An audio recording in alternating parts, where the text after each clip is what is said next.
In terms of like approaching people at like, let's say Sundance, you know, in my experience, it's like, it's actually a great energy in Park City, and anybody is approachable. But it's all in how you approach, and it's just one of those things where I just feel like you know, just know that like it's all about nurturing a relationship over a period of time. But know that everybody is approachable because you're up on that crazy mountain, it's snowing, everybody, you know, people on the trams, and it's just that whole situation that you just never know who you're going to nurture a relationship with. And even you making the investment of being a young actor who nobody knows your name, nobody knows anything about you, but taking it upon yourself of just going up to Sundance, experiencing that, meeting people, and you just never know what comes out of that, as opposed to just, you know, being here and seeing what that is so far away.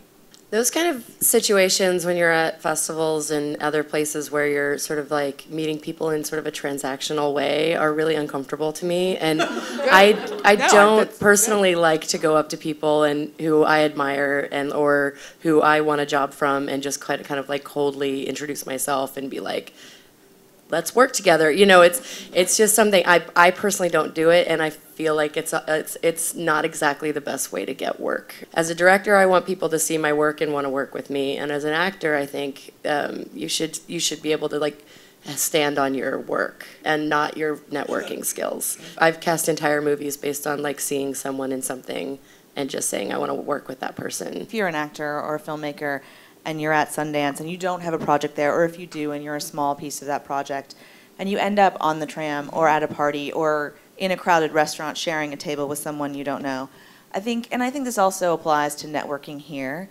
What's important is that you're an interesting person. It's not about you going up and telling Sheldon, oh, I saw you at this panel and these are the 5 things I've just done as an actor. Or this is the short I just shot. It's about saying, you know, I saw this film, or you both just standing outside the lobby after a screening and you talk about the film itself, or you talk about, and that conversation can roll into something that you do personally.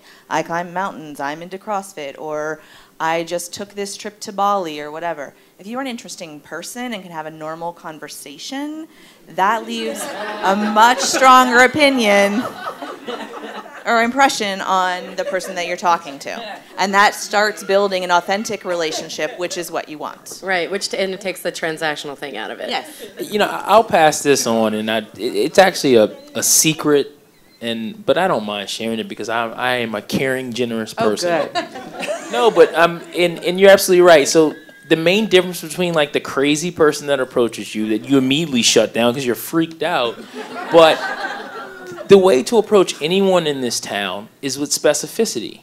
And like, you know, when you approach someone, you say, oh, you're so wonderful, then they're like, thank you. Well, 1,000,000 people say that to them. But, I mean, I'm telling you, if you walked up to Tom Cruise and you said to him, in that one scene in Collateral, you gave Jamie Foxx this look, what was happening? He's going to be like, oh, my God, like, you have him. You know what I mean? Or you'd have to be a completely mean person not to address you. So I think it's really important.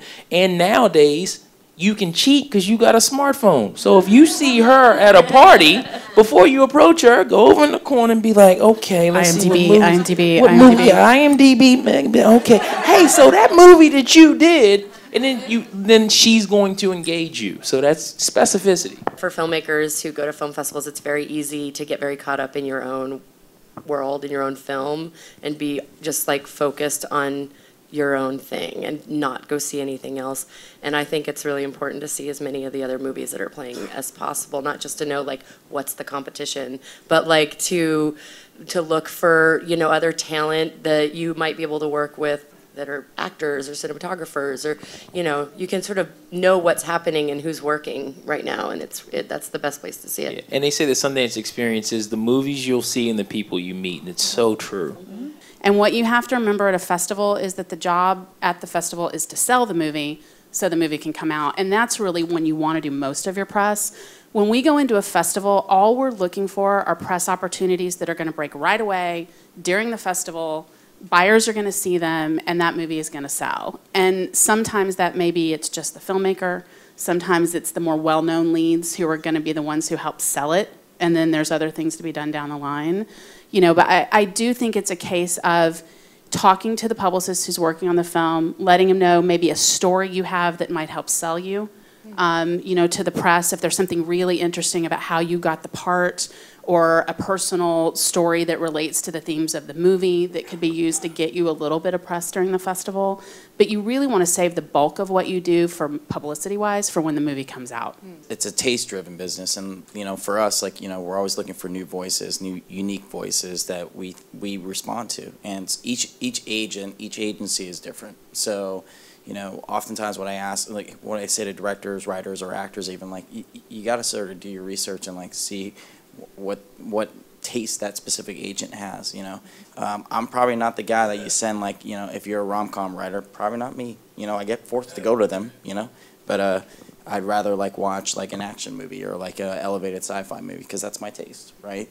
You may not know this, but oftentimes we've already seen a lot of the films or get to consider a lot of the films, so part of our duty internally is to sort of divide and conquer and really cast the right people to cover the right projects. And it's a case-by-case basis. Once somebody responds to something, more people take a look at it, and we sort of develop a team-oriented scenario where we try to assign that specific person as a team. I will say that in the independent market, a lot of filmmakers, not as many directors, but a lot of producers, are wanting to know what people's social networking capabilities are, what their followers are on Twitter, are they on YouTube consistently, things like that. It's personally not my favorite thing to consider when casting. I would prefer to never have to think about that. Just because I don't think just because you have a Twitter following means that you are the right person for that role, and I don't love the idea that that could push a filmmaker over the edge of choosing someone. But the reality is that it's very hard to sell and market and make money off of independent films these days. And so you have to think outside the box and consider all the aspects of, how you're going to sell your film down the road. And YouTube sensations and people with huge Twitter followings are helpful. I think from a publicity perspective, it's something, what we're trying to do is kind of build a social media profile for the film during the festival. And if we do have actors who have a following, they can help us do that. Like if we put out a clip, they can tweet it to their followers. But it's by no means are we going we have to have this person because they have this huge social. It's more about if they bring that to the table, how can we utilize it? And making sure they also know what the rules are about what, a lot of times we will have people who will say something they shouldn't on social media. Before a review breaks, they might find out something, or a movie will sell and someone's told them and they tweet it before we've announced it to the trades, or so those are extreme circumstances, but I think it's just about also being aware of what you can and can't do in the festival environment. That's actually a major part of the future of independent film is going to be social media, because at the end of the day, the money is dwindling in terms of what someone's going to pay to acquire you for your film, but you can empower yourself to then therefore create this movement in different markets to take the film to all through social media. So you're literally going to be your own booker and your own person that's moving around with the film based off of Twitter and Instagram. If you can use your festival to launch the project social media, I think that's a really good idea, because what we're seeing on the indie side is it takes so much to build a social media following that if you get bought by a certain studio, there are certain studios that actually don't do individual campaigns on social for their movies anymore because it's not cost efficient. So they run an overall studio social media campaign, and then your film becomes a hashtag within their social. But if you can walk in the door and say, we launched this right away and we've already got this many followers, you might have a better shot at kind of having a more grassroots social presence when the movie comes out. Don't worry about no. I'm telling you, keep hearing no. Just get used to hearing it. And the more no's you hear, it means you're getting closer to it. Always drink any water you can. Okay, good. Stay hydrated. Good. Go and I'll say this because I know Darian well and we love SAGindie, but if there is a SAGindie event at the festival you're at, go. They're fantastic events, and in terms of places where you can network in a group where you're kind of all acting peers, they're really fantastic events to go to. Bring extra phone battery. Good.